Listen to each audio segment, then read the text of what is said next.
Teman-teman koi sekalian, ada suatu hal yang menarik, yang sangat unik di dalam agama Islam itu sendiri. Yang mana suatu hal yang unik adalah bagaimana bisa agama yang udah ada semenjak 1400 tahun yang lalu, tetapi pemeluknya itu malah semakin banyak. Agamanya masih eksis, kitab sucinya masih relevan, bahkan masih original, tidak ada versi-versi yang lain, versinya cuma satu. Dan bahkan praktik agamanya itu semakin meluas. Kalau dulu agama itu dipraktikkan hanya di Arab, sekarang agama Islam justru bisa dipraktikkan dengan kondisi zaman dan kondisi tempat yang lain, tidak hanya di zaman 600-an Masehi dan tidak hanya di Arab doang. Maksudnya dia bisa mengkorelasikan dengan kondisi sekitarnya. Nah, suatu hal yang unik itu tadi, atau kejadian yang ajaib itu tadi, itu kuncinya karena agama Islam itu mengenalkan konsep tajdid, atau biasa disebut tajdidul Islam, tajdidul fikr, tajdid al-khitab ad-dini, dan tajdid yang lain. Banyaklah orang yang menyebut tajdid dengan kata ekornya gitu. Cuman kata tajdid itu sendiri itu bermuara pada satu arti, yaitu proses peremajaan atau pembaharuan. Atau kalau kita gabungkan itu bisa menjadi pembaharuan Islam, pembaharuan narasi Islam atau wacana keagamaan, al-khitab ad-dini itu tadi. Atau bisa saja tajdidul fikru ad-dini, pembaharuan cara berpikir keagamaan gitu, cara berpikir beragama gitu. Jadi agama Islam bisa relevan bahkan hingga sekarang, bahkan hingga saat ini atau mungkin nanti, karena agama Islam mengenalkan konsep tajdid. Nah, teman-teman, tajdid secara harfiah itu sudah diketahui tadi, tapi secara istilah itu bagaimana? Jadi tajdid secara istilah itu bukan berarti agama Islam yang udah pakem sholat 5 waktu, rukun iman ada segini, rukun Islam ada segitu, terus ditambahin gitu, enggak. Terus ada sholat baru itu enggak, karena itu sudah suatu perkara yang qat'i, sudah perkara yang mutlak, sudah suatu perkara yang konkret, yang sudah bisa ditambah lagi, terus ditambahin, itu bukan seperti itu. Tetapi tajdid adalah bagaimana kita mengganti cover atau pakaian agama Islam itu dengan pakaian di zamannya, atau kalau dalam konteks sekarang di zaman sekarang. Nah, itu adalah konsep tajdid. Nah, berarti tajdid bukan merubah suatu ajaran agama Islam, tapi menyesuaikan. Ibarat kata kalau aplikasi itu diupdate, kalau sistem operasi ya kan, atau operasional sistem OS itu update software gitu kan. Atau mungkin kalau misalnya kita mempunyai mobil, kendaraan itu ya diservis gitu, agar dia mobilnya itu bisa berjalan normal kembali, agar motornya itu bisa ya kembali diremajakan, kembali seperti baru. Nah, itu adalah konsep tajdid secara istilah seperti itu. Jadi bukan ajaran agama yang udah tetap ya kan, berdasarkan Al-Quran dan Sunnah itu ditambahin lagi gitu, tiba-tiba ada ibadah baru, ibadah tiba-tiba ada Nabi ke-26 gitu, enggak seperti itu. Jadi tajdid adalah proses bagaimana agama itu bisa diremajakan kembali. Nah, teman-teman semuanya, ternyata tajdid itu sudah diikrarkan oleh Nabi, atau sudah diajarkan oleh Nabi, atau sudah di-spill oleh Nabi itu sendiri. Yang mana tepatnya ada di hadis Sunan Abi Dawud, yang mana bunyinya innallaha yub'atsu ala ra'si kulli mi'ati sanatin mayyujaddid lahadinaha. Bahwasanya Allah itu akan selalu mengutus setiap 100 tahun atau awal 100 tahun ya. Jadi kalau misalnya Nabi ada di abad ke 6 ya kan, 571 kan Nabi lahir. Berarti misalnya let's say dari abad ke 6, setiap 100 tahun berarti tahun ke 700, tahun ke 800, tahun ke 900, Allah akan mengutus seseorang. Nah, seseorang ini apa? Mayyujaddid lahadinaha, yang akan memperbarui agamanya, yang akan meremajakan agamanya.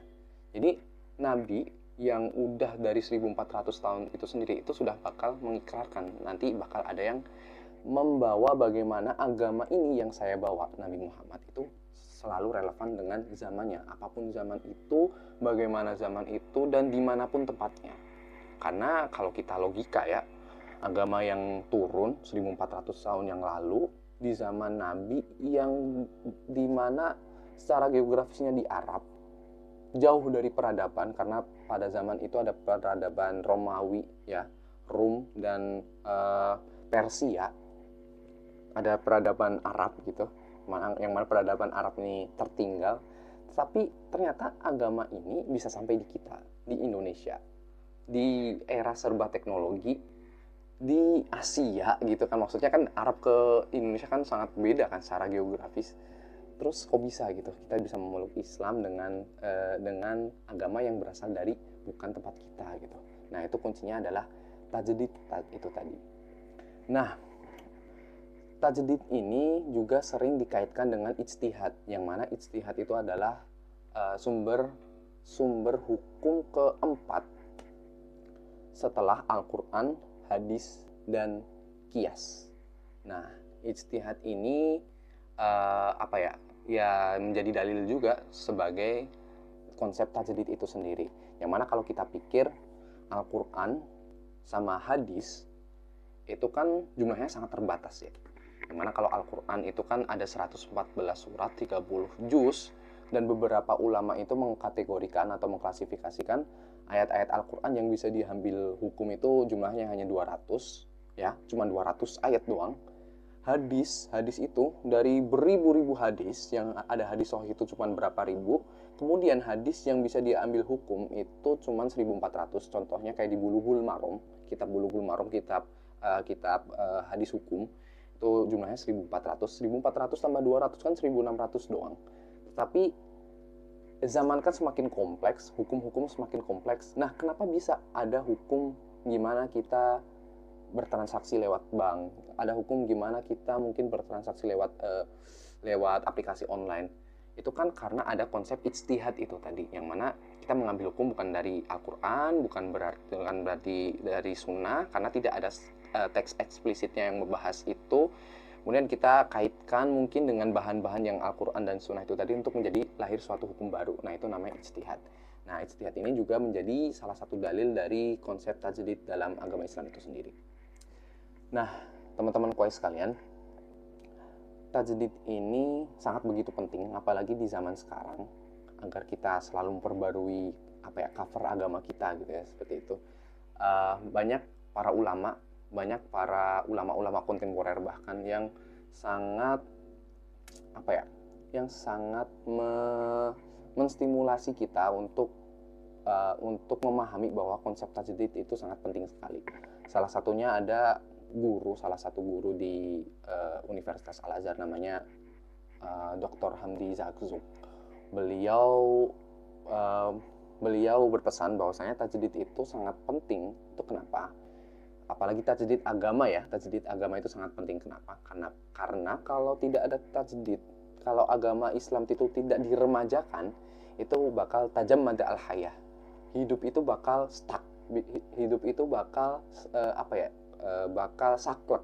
Jadi agama Islam yang harusnya itu bisa menyesuaikan zaman dan makan, itu dia malah saklek, kaku, dan tidak berkembang gitu, bahkan dianggap kuno.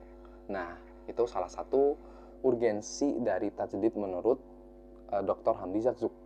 Kemudian ada pesan lagi yang lain, itu dari Dr. Muhammad Imaroh atau Dr. Muhammad Imaroh, guru Universitas Al-Azhar juga.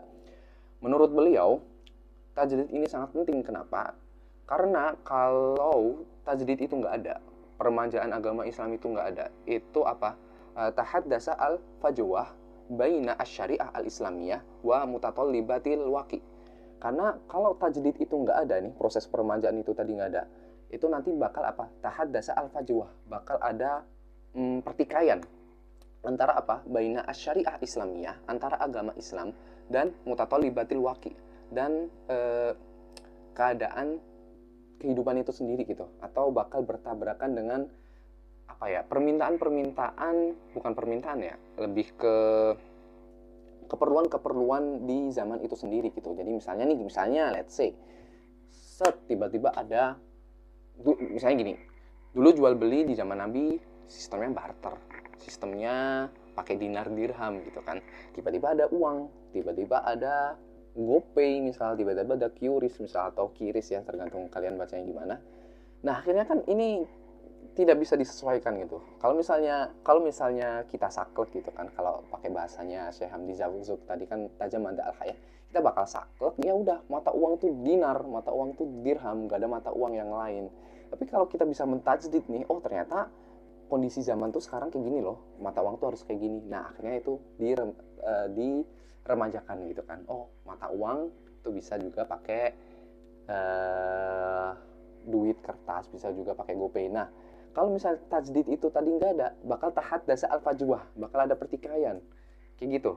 Bakal mungkin ada orang yang saklek, ya udah zaman Nabi nggak ada uang gitu kan, atau hal-hal yang lain misalnya seperti toa masjid. Mungkin kan zaman Nabi nggak ada toa masjid kan, sekarang kita juga mungkin perlu toa untuk pengaras ya, biar dengar dan lain sebagainya. Nah kalau misalnya tajdid itu nggak ada, hukum itu nggak dicari, itu boleh apa enggak, nanti bakal pertikaian, seakan-akan agama Islam itu tidak mendukung dengan proses berkembangnya teknologi atau keilmuan seperti itu. Maka tajdid itu sangat penting. Yang terakhir, kenapa tajdid itu penting, itu saya ambil satu lagi dari guru Al-Azhar juga, bernama Syekh Al-Muta'al As-Sa'idi. Beliau berpesan bahwasanya tajdid itu penting. Itu kenapa? Karena agama Islam pertama kali turun, which is itu 1400 tahun yang lalu, itu dia turun untuk mentajdid kehidupan itu sendiri. Turun di Arab untuk memperbaharui pola hidup peradaban Arab itu sendiri. Jadi agama Islam itu yang awal esensi turunnya itu untuk membangkitkan peradaban yang baru. Ya bagaimana dengan kita yang udah 1400, udah berbagai generasi. Kalau tujuan agama Islam itu tadi membangkitkan peradaban bangsa Arab, yang mana kan udah ada ini nih tadi, bangsa Romawi dan bangsa Persia gitu kan. Kemudian agama Islam turun untuk membangkitkan semangat peradaban Arab gitu kan. Karena bangsa Arab kan dulu kan terkenal syirik, terkenal males, terkenal bodoh, ummi, nggak bisa baca, nggak bisa nulis gitu kan. Kemudian gimana Allah itu menurunkan suatu nabi agar memberikan suatu pengajaran yang baik, membangkitkan peradaban Islam yang baru.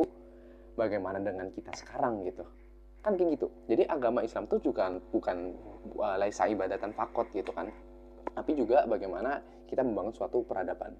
Nanti bisa dicek kutipan-kutipannya di depan video ini. Nah itu menurut Syekh Al-Muta'al As-Sa'idi. Jadi menurutnya agama Islam bukan hanya suatu ibadah, tetapi bagaimana konsep pembaharuan peradaban itu sendiri gitu. Jadi tajdid itu juga penting seperti itu. Nah teman-teman sekalian, proses pembaharuan atau peremajaan agama Islam itu tadi disebut tajdid. Berarti orang yang membawanya atau orang yang meremajakan itu disebut mujaddid, isim fa'ilnya ya. Bagi teman-teman yang tahu atau mungkin pelajari bahasa Arab pasti tahu gimana jaddada yujaddidu, tajdidan wa mujaddadan bahwa mujaddid gitu kan. Berarti orangnya yang bawa adalah mujaddid. Nah, mujaddid ini kalau kita kembalikan ke konsep hadis Nabi yang tadi beliau mengisyaratkan setiap 100 tahun ada yang memperbarui agama Islam, berarti kan kalau kita hitung pasti 100 tahun siapa nih, tahun ini siapa nih, tahun ini siapa nih. Nah itu kalian bisa cek sendiri itu di bukunya tadi Syekh Al-Muta'al As-Sa'idi. Itu beliau menuliskan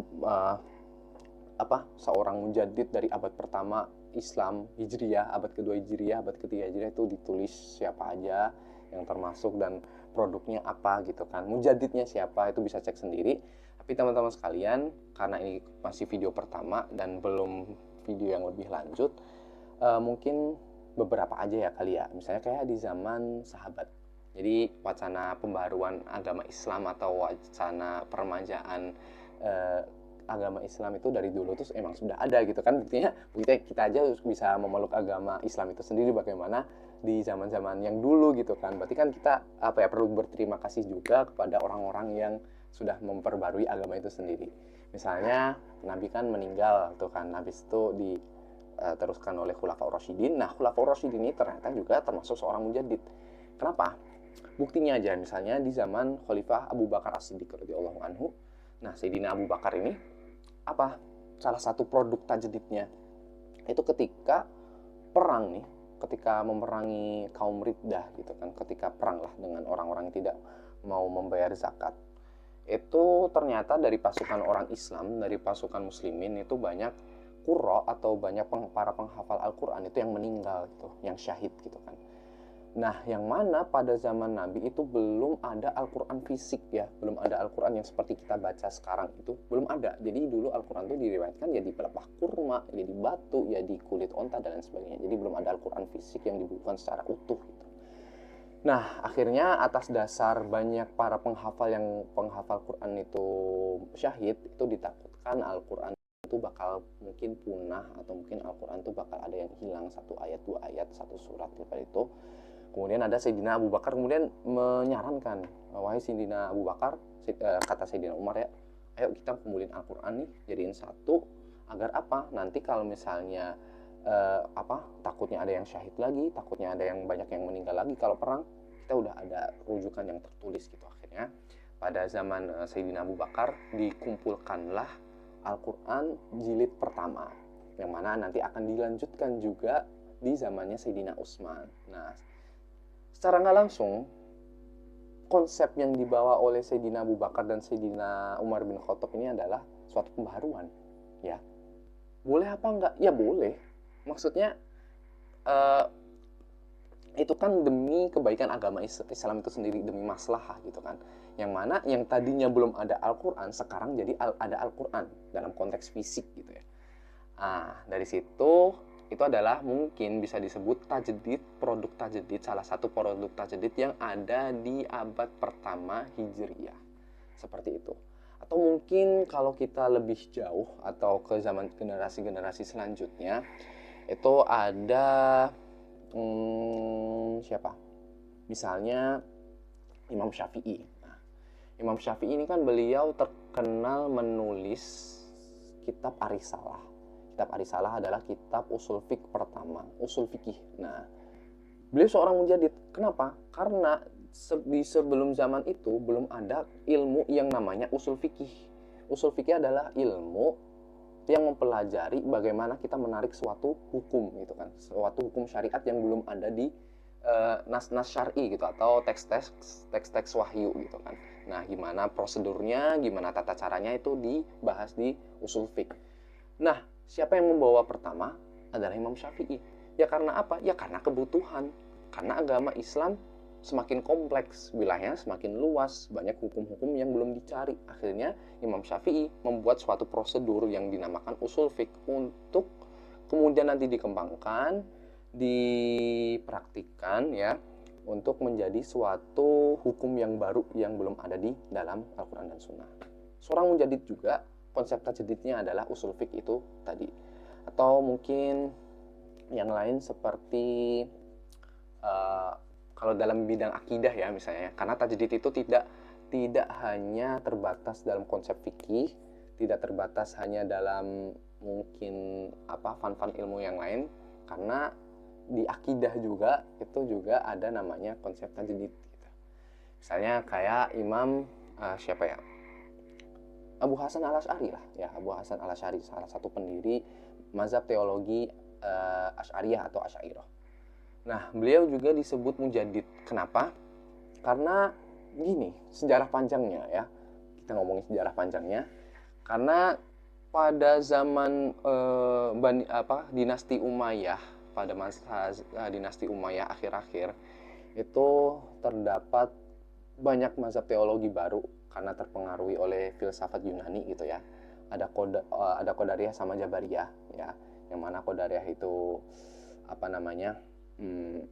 berpahaman kalau kita tuh menentukan nasib kita sendiri. Kalau Jabariyah sebaliknya, yang menentukan nasib kita Allah, yang menentukan perilaku kita itu Allah.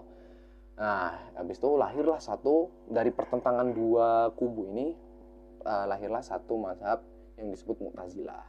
Mu'tazilah itu beliau mazhab yang selalu menggaungkan kalau dirinya adalah manzilah baina manzilatain, suatu posisi dari dua posisi yang bertentangan. Bertentangannya apa? Nah, bertentangannya itu Khawarij dengan Murji'ah. Nah, itu nanti kita panjang. Nah, karena karena Mu'tazilah ini akhirnya menjadi mazhab teologi yang resmi nanti di zaman Bani Abbasiyah, kemudian itu ditentang, dianggap sesat, dianggap berlebihan. Nah, nanti ada pembaharunya, gimana mazhab-mazhab yang ini tadi itu ditengahi dengan konsep yang lebih wasati, yang lebih integral, yang lebih tolerance, yang lebih tasamuh, moderat. Nah, seperti itu, yang mana itu adalah mazhab akidah atau mazhab teologi Asy'ariyah. Seorang mujadid juga, dan konsep tajdidnya berarti tajdid dalam akidah. Seperti itu. Atau mungkin kalau bicara konteksnya di Mesir, itu ada namanya Syekh Muhammad Abduh ya. Syekh Muhammad Abduh, mungkin teman-teman yang kuliah di sini juga pasti tidak asing dengan beliau. Syekh Muhammad Abduh itu seorang mujadid juga, seorang yang diyakini adalah seorang mujadid, dan konsep tajdidnya adalah pembawaan pemikiran barunya, yang mana Syekh Muhammad Abduh itu beliau